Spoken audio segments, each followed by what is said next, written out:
A report from SANDAG says our local economy will lose an estimated $12.4 billion this year because of this pandemic. And analysts say the struggles for some industries may continue even after there's a vaccine. Joining us to talk about that and that report is SANDAG Chief Economist Ray Major. Hi, Ray. Thanks for joining us. Good morning. Thank you. So the report talks about tourism as the hardest hit sector, and I know you're worried about how this pandemic may have changed the way visitors do things, such as conferences. Just how long do you think the negative effects will linger past, let's say, a vaccine? Well, right now, I think that any negative effect is probably going to last well into 2023, 2024, so several years. When we take a look at the tourism industry, pre-COVID, it represented 13% of all employment here in the San Diego region. We had over 200,000 people who were employed in that region or in that particular sector, and about 77,000 people in that sector are now without employment.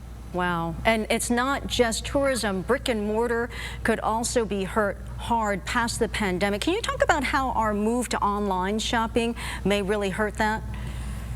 Sure. So online sales have been increasing for the last couple of years, but there has really been this hyper adoption of online shopping since COVID hit. And people are becoming much more comfortable with ordering things online. It's convenient, and it also keeps people from necessarily exposing themselves to the COVID virus. And so when brick and mortar does start to open up again, when they're allowed to open, I think they're going to see a very difficult time. They were already having difficulty competing with online sales, and this is just going to make it even more difficult for stores in the region to stay in business. So, Ray, what can we do, especially for all the workers who have lost jobs?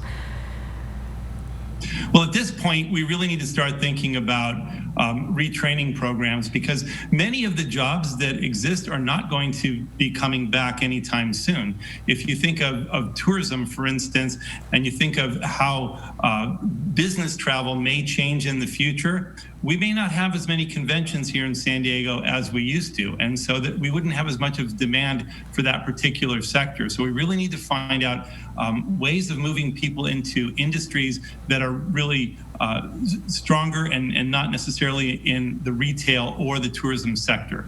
So possibly things like the innovation sector, drone technology, those type of things are all very strong and growing in San Diego, and there are opportunities there. Yeah, certainly something to keep in mind, especially for young people who are coming up, who are trying to figure out what to get into. Ray, are there any bright spots in this report?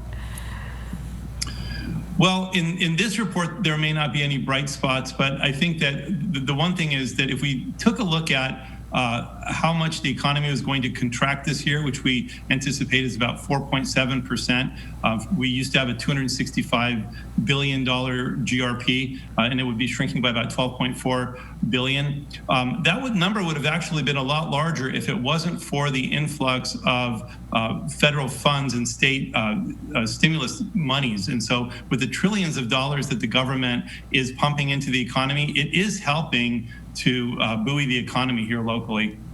Yeah, and hopefully lawmakers will be able to get another one of those out. It's been a stall, and they haven't been able to get a deal done. But Ray Major, thank you so much. We appreciate your insights in helping clarify what's on this report. Thank you for having me, Virginia. I appreciate it.